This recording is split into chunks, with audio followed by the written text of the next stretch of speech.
கிறிஸ்துவுக்குள் மிகவும் பிரியமானவர்களே, இந்த புதிய வருடத்திலே இயேசு கிறிஸ்துவின் நாமத்தினாலே இந்த ஆண்டு முழுவதும் ஆசீர்வாதமாய் இருக்கும்படி உங்களை வாழ்த்துகிறேன்.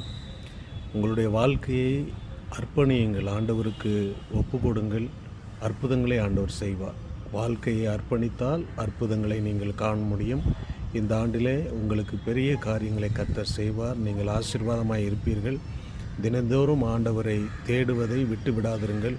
என் உள்ளத்தில் வாரும், என்னோடு தங்கியிரும் என்று சொல்லி ஆண்டவரிடத்தில் ஜெபம் பண்ணுங்க. உங்களுடைய இருதயத்தில் ஆண்டவருக்கு இடம் கொடுங்க. அவர் உங்கள் வாழ்க்கையை ஆசீர்வதிப்பார். நீங்கள் ஆசீர்வாதமாக இருப்பீர்கள். உங்கள் குடும்பம், உங்களுடைய தொழில், உங்களுடைய வேலை, உங்களுடைய படிப்பு எல்லாவற்றிலும் கர்த்தர் நன்மையான காரியங்களை செய்வார். ஆண்டவர் உங்களை ஆசீர்வதிப்பாராக. நீங்கள் வாழ்ந்து சுகமாக இருப்பீர்களாக. கர்த்தருடைய வருகைக்கு நாம் ஆயத்தப்படுவோம். கர்த்தர் உங்களை மேன்மேலும் உயர்த்துவார், ஆசீர்வதிப்பார். God bless you.